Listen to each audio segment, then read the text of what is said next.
Hi there, Taurus. Welcome to your reading. This is Yetta Pearl, and this is your general angel reading for the week of March 14th through 20th of 2022. So your cards are coming out nicely. We've got half of them out already. And so this beautiful week leading right up to spring is an amazing time. And it's a very hopeful time, isn't it? Spring, when we look forward to the nicer weather. Okay, I'm talking about where I am in the world, right? This may not be true for everywhere, but so we're looking forward to nicer weather and snow melting and being gone, and that usually leads to water runoff that we can play in our rubber boots, and lots of joyful things where it's easier to be outside. Excuse me, I'm a little rattly.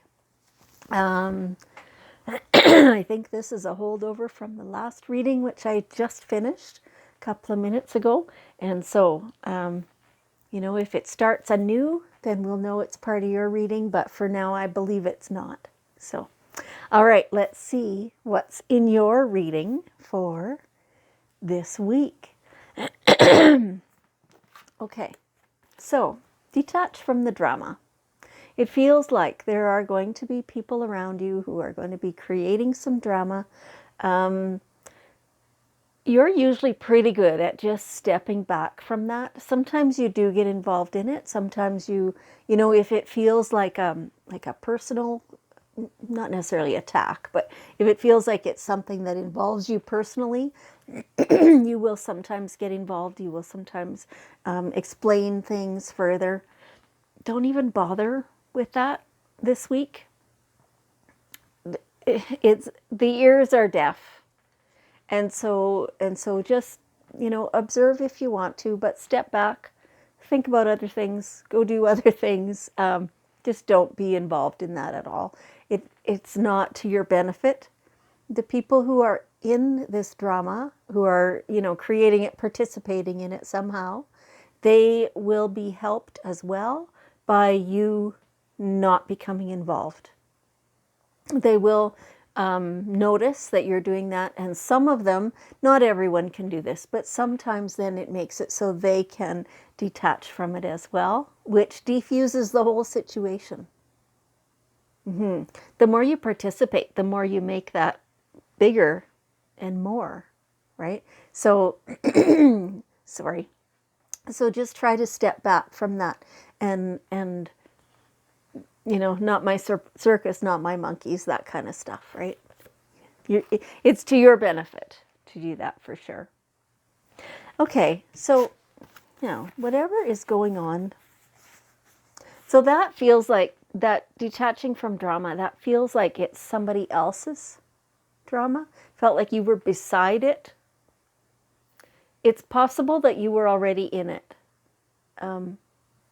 So again, try to just kind of step back from it, even though, even if this, was, maybe it is your circus and maybe those are your monkeys, right?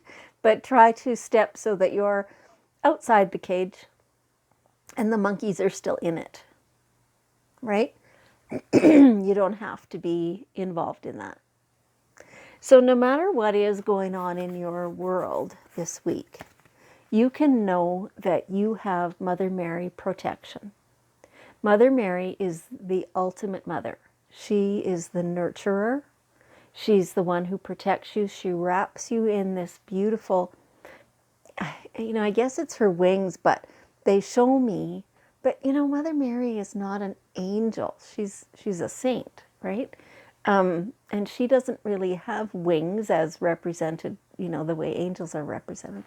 So, but it feels like, a big cloak or something like that, and her wrapping her arms right around you and completely protecting you in that way and nurturing you and absolutely loving you.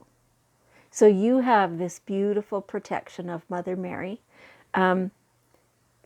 For some of you, this is also true of your physical mother, that you have her still. And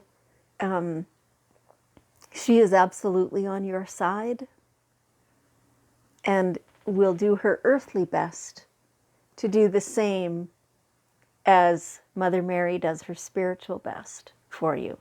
It could be other women who represent mother figure to you, who've been present in your life, right? So any of that type of nurturing energy, you have a lot of that. You have a lot of support all around you, holding you up, protecting you, keeping you safe. And so anything that you need help with, you ask Mother Mary or your physical mother and mother figures, and you have everything that you need. You can feel very safe doing that.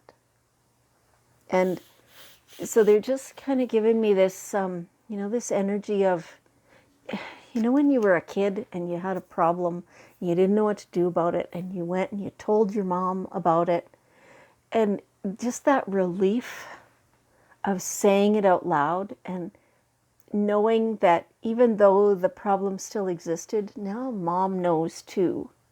And they've just given me that beautiful feeling of absolute relief, because now you can shed that burden and feel very protected. And it's the same feeling. Okay, that's so lovely. Okay. Now, these two middle cards. So when I lay out the cards, there's two different decks, and I lay out cards 1, 2, 3, and then in the second deck 1, 2, 3, right? And so in the middle set, they are both talking about the same things. One of them, they call it fertility. The other one, they call it new project. And so for some of you, you may in fact be having a baby, or, just learning about that, just deciding about that. You might be just giving birth, you or somebody very close to you, within your family maybe, or your close friends, something like that. And so that is that amazing, beautiful, feels like spring, even like, and right now, of course, is just about spring. But even if it wasn't, it feels like spring. And so it's that amazing, brand new, fresh, green growth, right? And it's those ideas that are new and exciting, and you're brainstorming and you're coming up with this new stuff, and you're tweaking some of the old stuff, and it just feels really good. And so the fertility and the new project, it's like you're developing this, and you're creating it as you go. Maybe you're making plans, writing it on paper. Maybe you're going to build something. Maybe you're going to create something, as in sculpture, or some other thing. Whatever it is, it's a new project for you, and you're excited about planning it, because you like planning stuff.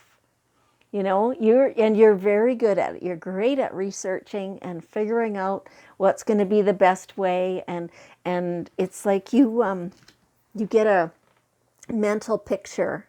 You can see it every step of the way.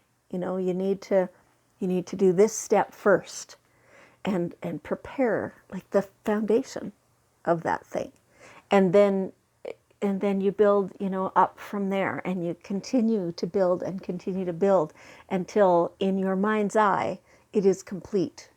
Now, there may be some little things in between there that you weren't aware of yet in your mind, that when you actually perform these things, that will become obvious, and you'll need to just add little bits here and there. But for the most part, you've got this covered, and you've got it all figured out. And it's really exciting to have this new project to work on. It feels good. It feels good. Okay, and so, yeah, like you do like to use pen and paper, it feels like, to write down these ideas and these things. Also do some journaling. So, okay, For some of you, this is just the writing down of the new idea and developing it step by step. Some of you use a computer and it's kind of the same idea, just some people prefer the physical paper with a pen, right? So however that works best for you, it's the same story. We're talking about the same thing. Get that all down on paper and your thoughts and feelings about it too, right? Like the parts that, you think maybe it'll go this way, but you're not certain. Write those down, that you have questions about that. And that it could serve to remind you later.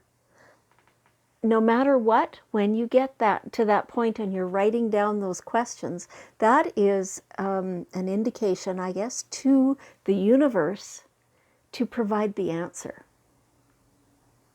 Yeah. And so get those thoughts down and get them really solidified, so that in 6 months or so, when you go back and you look at that, you can be a little surprised by how far you've come since then. And here, this feels like the cornerstone of your whole reading for this week. Trust. Trust that everything is working out for you. Trust that your angels have your back. Trust that things are going exactly the way they're supposed to. Trust that your family loves you. Trust that you are supported and protected. All those things, plus anything else that you can think of, you can trust that that is the best thing that could possibly happen for you. Yeah. Yeah. Your angels are so uplifted and uplifting for you and with you. And it's like you have this magical life. It's all sparkly. Like the sunbeams coming off of you. That's what this feels like. It really feels enchanted and magical. Yes. I hope that you can see that and feel that within your own life. Okay, so here we have the daily guidance cards, and we're asking for one last bit of wisdom from your guardian angels. And they say, here is Cupid. Here is Cupid. So some of you are already in a permanent relationship. And so for those of you who are already, you can probably expect that relationship to get deeper this week, something to draw you closer together to each other and to really remind you of why you're with that person. For those of you who are not yet attached, but you're looking, open your eyes wide and keep your eyes peeled, because this person is right near. And it's probably time for you to just meet. Doesn't mean, like, you might not know. This isn't probably not this love at first sight thing. It could be somebody you've known for a while already and you're suddenly going, wow, I didn't realize that I feel that way about that person. Or perhaps you're meeting new people and you're like, okay, yeah, but there's nobody special there. Just wait. That may turn out to be different than that. Be receptive, be open, understand that it grows, right? Okay. All right, Taurus, thank you so much for joining me. I appreciate you very much. And I love you, and I will see you next week.